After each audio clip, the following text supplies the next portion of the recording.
বিশ্বকবি রবীন্দ্রনাথ ঠাকুরের ছোট গল্প অবলম্বনে আজকের গল্প রামকানাইয়ের নির্বুদ্ধিতা। যাহারা বলে গুরুচরণের মৃত্যুকালে তাহার দ্বিতীয় পক্ষের সংসারটি অন্তঃপুরে বসিয়া তাস খেলিতেছিল, তাহারা বিশ্বনিন্দুক, তাহারা তিলকে তাল করিয়া তোলে। আসলে গৃহিণী তখন এক পায়ের ওপর বসিয়া দ্বিতীয় পায়ের হাঁটু চিবুক পর্যন্ত উত্থিত করিয়া কাঁচা তেঁতুল, কাঁচা লঙ্কা এবং চিংড়ি মাছের ঝাল চচ্চড়ি দিয়া অত্যন্ত মনোযোগের সহিত পান্তা ভাত খাইতেছিলেন। বাহির হইতে যখন ডাক পড়িল, তখন স্তূপাকৃতি চর্বিত ডাঁটা এবং নিঃশেষিত অন্নপাত্রটি ফেলিয়া গম্ভীর মুখে কহিলেন, দুটো পান্তা ভাত যে মুখে দেব তারও সময় পাওয়া যায় না। এদিকে ডাক্তার যখন জবাব দিয়া গেল, তখন গুরুচরণের ভাই রামকানাই রোগীর পার্শ্বে বসিয়া ধীরে ধীরে কহিলেন, দাদা, যদি তোমার উইল করিবার ইচ্ছা থাকে তো বলো। গুরুচরণ ক্ষীণ স্বরে বলিলেন, আমি বলি, তুমি লিখিয়া লও। রামকানাই কাগজ কলম লইয়া প্রস্তুত হইলেন। গুরুচরণ বলিয়া গেলেন, আমার স্থাবর অস্থাবর সমস্ত বিষয় সম্পত্তি আমার ধর্মপত্নী শ্রীমতী বরদা সুন্দরীকে দান করিলাম। রামকানাই লিখিলেন, কিন্তু লিখিতে তাহার কলম সরিতেছিল না। তাহার বড় আশা ছিল তাহার একমাত্র পুত্র নবদ্বীপ অপুত্রক জ্যাঠামশায়ের সমস্ত বিষয় সম্পত্তির অধিকারী হইবে। যদিও দুই ভাইয়ে পৃথগণ্য ছিলেন, তথাপি এই আশায় নবদ্বীপের মা নবদ্বীপকে কিছুতেই চাকরি করিতে দেন নাই এবং সকাল সকাল বিবাহ দিয়াছিলেন, এবং শত্রুর মুখে ভস্য নিক্ষেপ করিয়া বিবাহ নিষ্ফল হয় নাই। কিন্তু তথাপি রামকানাই লিখিলেন এবং সই করিবার জন্য কলমটা দাদার হাতে দিলেন। গুরুচরণ নির্জীব হস্তে যাহা সই করিলেন, তাহা কতকগুলো কম্পিত বক্ররেখা কি তাহার নাম বোঝা দুঃসাধ্য। পান্তা ভাত খাইয়া যখন স্ত্রী আসিলেন,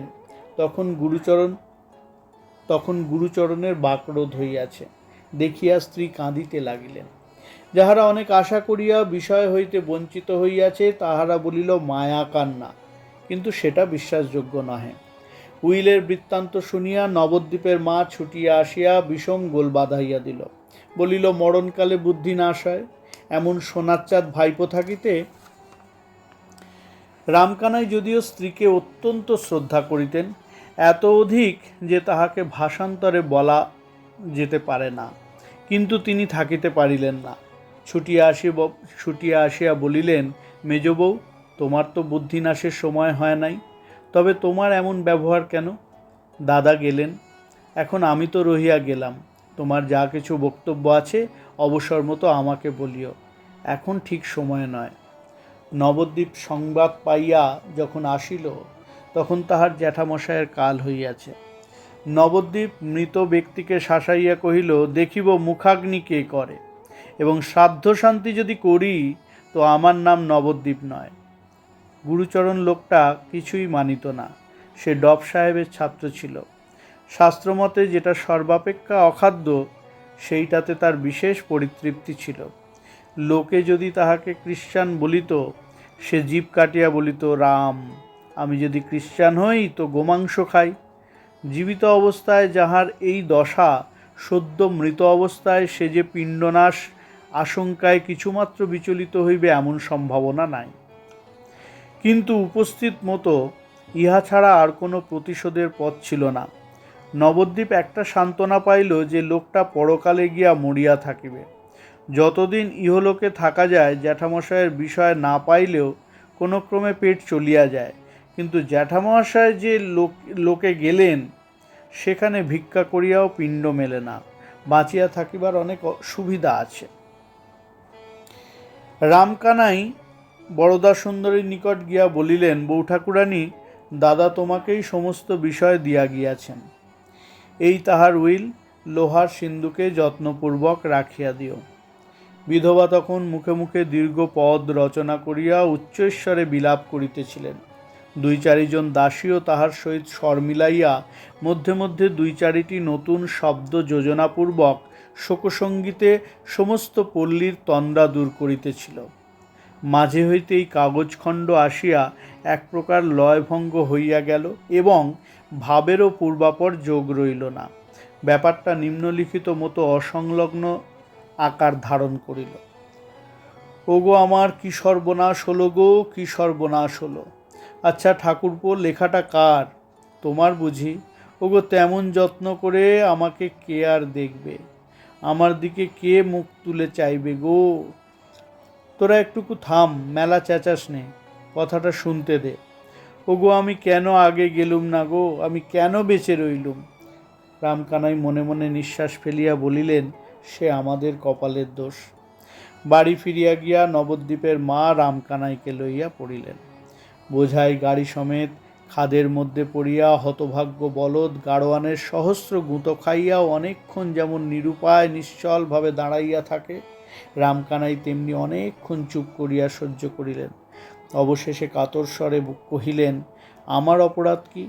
আমি তো দাদা নই।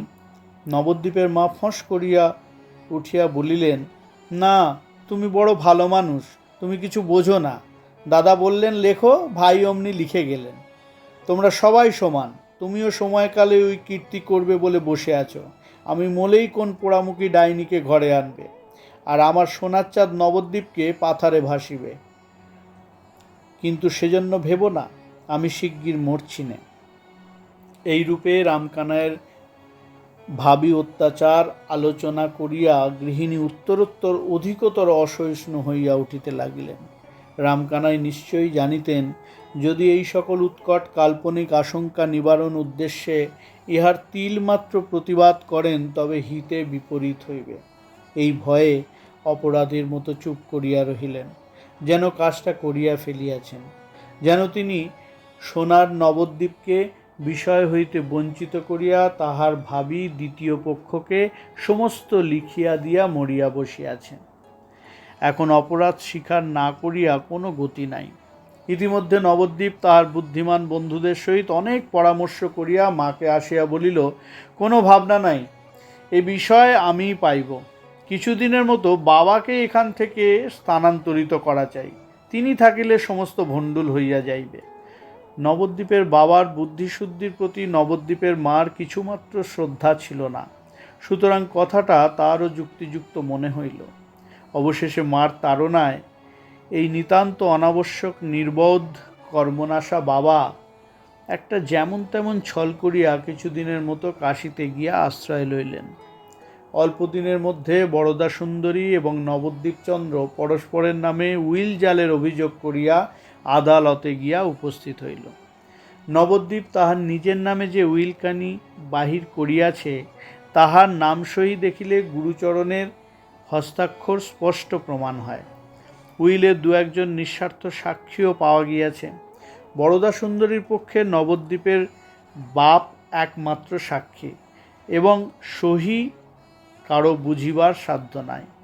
তাহার গৃহপোষ্য একটি মামাতো ভাই ছিল, সে বলিল, দিদি তোমার কোনো ভাবনা নাই, আমি সাক্ষ্য দিব এবং আরও সাক্ষ্য জুটাইব। ব্যাপারটা যখন সম্পূর্ণ পাকিয়া উঠিল তখন নবদ্বীপের মা নবদ্বীপের বাপকে কাশী হইতে ডাকিয়া পাঠাইলেন।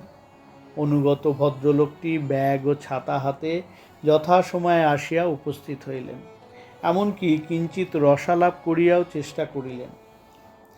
জোর হস্তে সহাস্যে বলিলেন, গোলাম হাজির, এখন মহারানীর কি অনুমতি হয়? গৃহিণী মাথা নাড়িয়া বলিলেন, নেও নেও, আর রঙ্গ করতে হবে না, এতদিন ছুতো করে কাশীতে কাটিয়ে এলেন, একদিনের তরে তো মনে পড়েনি, ইত্যাদি। এই রূপে উভয় পক্ষে অনেকক্ষণ ধরেই পরস্পরের নামে আদরের অভিযোগ আনিতে লাগিলেন। অবশেষে নালিশ ব্যক্তিকে ছাড়িয়া জাতিতে গিয়া পৌঁছিল। নবদ্বীপের মা পুরুষের ভালোবাসার সহিত মুসলমানের মুরগি বাৎসল্যের তুলনা করিলেন। নবদ্বীপের বাপ বলিলেন, রমণীর মুখে মধু, হৃদয়ে ক্ষুর। যদিও এই মৌখিক মধুরতার পরিচয় নবদ্বীপের বাপ কবে পাইলেন বলা শক্ত। ইতিমধ্যে রামকানাই সহসা আদালত হইতে এক সাক্ষীর সপিনা পাইলেন। অবাক হইয়া যখন তাহার মর্মগ্রহণের চেষ্টা করিতেছেন তখন নবদ্বীপের মা আসিয়া কাঁদিয়া ভাসাইয়া দিলেন। বলিলেন, হাড় জ্বালানি ডাকিনী কেবল যে বাছা নবদ্বীপকে তার স্নেহশীল জ্যাঠার ন্যায্য উত্তরাধিকার হইতে বঞ্চিত করিতে চায় তাহা নহে, আবার আমার সোনার ছেলেকে জেলে পাঠাইবার আয়োজন করিতেছে। অবশেষে ক্রমে ক্রমে সমস্ত ব্যাপারটা অনুমান করিয়া লইয়া রামকানাইয়ের চক্ষু স্থির হইয়া গেল। উচ্চস্বরে বলিয়া উঠিলেন, তোরা একই সর্বনাশ করিয়াছিস। গৃহিণী ক্রমে নিজ মূর্তি ধারণ করিয়া বলিলেন, কেন, এতে নবদ্বীপের দোষ হয়েছে কি? সে তার জ্যাঠার বিষয় নেবে না, অমনি এক কথায় ছেড়ে দেবে? কোথা হইতে এক চক্ষু ক্ষুদিতা ভর্তার পরমায়ুহন্ত্রী অষ্টকুষ্ঠীর পুত্রী উড়িয়া আসিয়া জুড়িয়া বসিবে? ইহা কোন সৎকুল প্রদীপ কনকচন্দ্র সন্তান সহ্য করিতে পারে? যদি বা মরণকালে এবং ডাকিনীর মন্ত্রগুণে কোনো এক মূঢ়মতি জ্যেষ্ঠ তাঁতের বুদ্ধিভ্রম হইয়া থাকে, তবে সুবর্ণময় ভ্রাতস্পুত্র সে ভ্রম নিজ হস্তে সংশোধন করিয়া লইলে এমনি কি অন্যায় কার্য হয়? হতবুদ্ধি রামকানাই যখন দেখিলেন তাহার স্ত্রী পুত্র উভয় মিলিয়া কখনো বা তর্জন গর্জন, কখনো বা অশ্রু বিসর্জন করিতে লাগিলেন, তখন ললাটে করাঘাত করিয়া চুপ করিয়া বসিয়া রহিলেন। আহার ত্যাগ করিলেন, জল পর্যন্ত স্পর্শ করিলেন না। এইরূপ 2 দিন নীরবে অনাহারে কাটিয়া গেল। মোকদ্দমার দিন উপস্থিত হইল। ইতিমধ্যে নবদ্বীপ বরদা সুন্দরীর মামাতো ভাইটিকে ভয় ও প্রলোভন দেখাইয়া এমনি বশ করিয়া লইয়াছে যে সে অনায়াসে নবদ্বীপের পক্ষেই সাক্ষ্য দিল। জয়শ্রী যখন বরদা সুন্দরীকে ত্যাগ করিয়া অন্য পক্ষে যাইবার আয়োজন করিতেছে, তখন রামকানাইয়ের ডাক পড়িল। অনাহারে মৃতপ্রায় শুষ্ক ওষ্ঠ, শুষ্ক রসনা, বৃদ্ধ কম্পিত শীর্ণ অঙ্গুলি দিয়া সাক্ষ্যমঞ্চের কাঠগড়া চাপিয়া ধরিলেন। চতুর ব্যারিস্টার অত্যন্ত কৌশলে কথা বাহির করিয়া লইবার জন্য জেরা করিতে আরম্ভ করিলেন। বহুদূর হইতে আরম্ভ করিয়া সাবধানে অতি ধীর বক্র গতিতে প্রসঙ্গের নিকটবর্তী হইবার উদ্যোগ করিতে লাগিলেন। তখন রামকানাই জজের দিকে ফিরিয়া জোরহস্তে কহিলেন, হুজুর, আমি বৃদ্ধ, অত্যন্ত দুর্বল, অধিক কথা কহিবার সামর্থ্য নাই। আমার যা বলিবার সংক্ষেপে বলিয়া লই।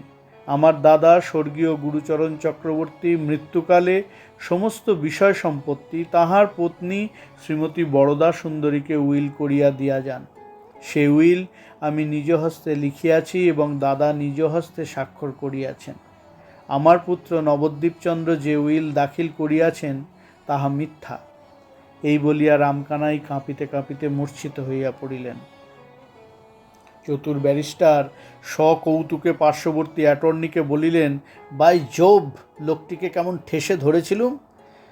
মামাতো ভাই ছুটিয়া গিয়া দিদিকে বলিল, বুড়ো সমস্ত মাটি করিয়াছিল, আমার সাক্ষ্যে মকদ্দমা রক্ষা পায়। দিদি বলিলেন, বটে, লোককে কে চিনিতে পারে, আমি বুড়োকে ভালো বলে জানতুম।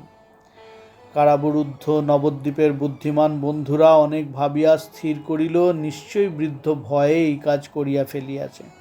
সাক্ষীর বাক্সের মধ্যে উঠিয়া বুড়ো বুদ্ধি ঠিক রাখিতে পারে নাই, এমনতর আস্ত নির্বোধ সমস্ত শহরে খুঁজিলে মেলে না। গৃহে ফিরিয়া আসিয়া রামকানাইয়ের কঠিন বিকার জ্বর উপস্থিত হইল। প্রলাপে পুত্রের নাম উচ্চারণ করিতে করিতে এই নির্বোধ সর্বকর্ম পণ্ডকারী নবদ্বীপের অনাবশ্যক বাপ পৃথিবী হইতে অপসৃত হইয়া গেল। আত্মীয়দের মধ্যে কেউ কেউ বলিল, আর কিছুদিন পূর্বে গেলেই ভালো হইত, কিন্তু তাহাদের নাম আর করিতে চাহি না। আজকের গল্প এখানেই শেষ করলাম। আবার নতুন গল্প রবীন্দ্রনাথ ঠাকুরের ছোট গল্প নিয়ে আসবো আপনাদের কাছে। সবাই যাদের যাদের ভালো লাগবে সবাইকে অনুরোধ, আপনারা আমার পাশে থাকবেন। অনেক অনেক ধন্যবাদ।